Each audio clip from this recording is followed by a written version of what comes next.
Hello, everyone. Welcome to this session. We're excited to have you here. In this session, we have Malvika Singh, a software development engineer at AWS. She will be presenting a performance analysis of MapReduce and aggregate pipeline in MongoDB. Just a quick note, please post your questions in the Q&A box instead of the chat. Malvika, a reminder to start your timer, and I'll hand it off to you. Thank you so much, Shivani, for that introduction. Hello, everyone, and thank you for joining me on a Tuesday afternoon from Seattle. I'm really excited to be here at the WIDS Budget Sound 2021 conference and hope all of you are doing well and enjoying the conference so far. I'll be talking about performance analysis of two important techniques in a NoSQL database to essentially see if the query execution time is faster for one over the other and in what scenarios. So without further delay, let's get started.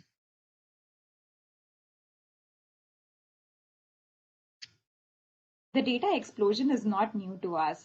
It has been growing tremendously in the past decade, as you can see from the graphs. And I was really fascinated to see that around 8,500 tweets and 900 photos on Instagram are uploaded in just 1 second as of September 2020. And visually, they look like this in terms of network graphs. This presents interesting challenges to us because we would like to have storages which are scalable, flexible, and also easy to maintain over a period of time. That is why I'm going to delve into what are the mechanisms of achieving a faster query execution time in these kind of databases. Let's look at the agenda for today. I will be going briefly over the problem motivation, followed by the introduction, and then just a quick jog down the memory to refresh what is MapReduce, followed by the aggregate pipeline technique. I shall also illustrate my experiment and the results, and finally end with the conclusion. One of the interesting challenges that data scientists and data engineers faced was that relational databases which were used previously did not have the cloud-driven capability, and they were also not able to deal with unstructured data. Most of the data in today's world is unstructured because of its inherent nature, like pictures, videos, etc. NoSQL databases have the simplicity of design. They are also very scalable horizontally, which means that you can perform sharding and have them divided into different clusters, which is difficult to achieve in relational databases. That's why this research makes use of a NoSQL database. The other thing is that I've made use of a zip code dataset, which is provided by the MongoDB website itself, and I'll be running my query over this dataset, as you shall see in the experiment.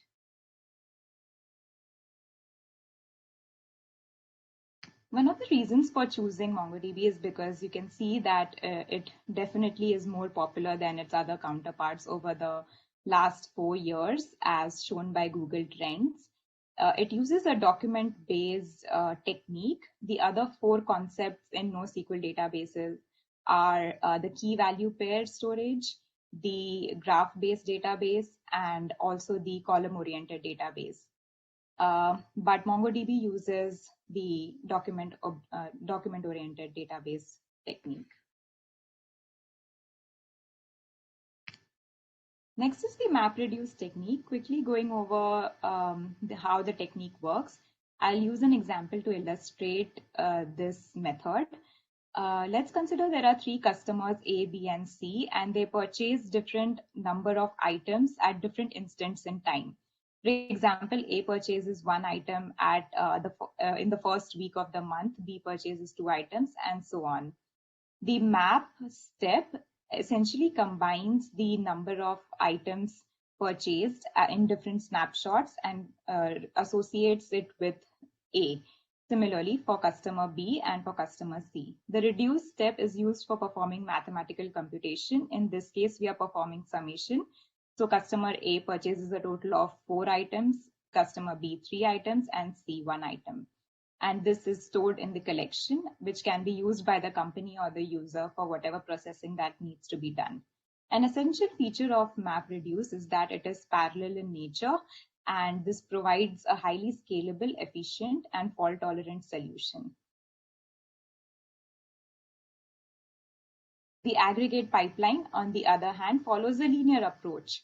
It is based on the Unix-style processing pipeline, where in the first stage we provide the input. The second stage is where essentially the filtering and the processing of data happens, and the final stage is where the user gets the output. I will be using an example to illustrate this further so that we get an understanding of what this technique really is. So this is the data model of the zip code data set. It has a unique identifier attached to it, to the city and the state. It gives the population of that city and also the location coordinates. It's a useful data set in terms of understanding the demographics of a particular city. The query that has been run over here is to find out whether the particular state has a population greater than or equal to 10 million. So we group by the state and calculate the total population in that state in the group step. In the match step, what we do is essentially perform the computation and compare to see whether the population of that state is greater than or equal to 10 million.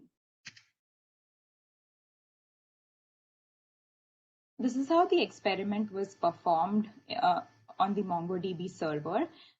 For a MapReduce query. The first function is the map function, then followed by the reduce function, and then we have the MapReduce giving the output to the user. It gives the query execution time in milliseconds.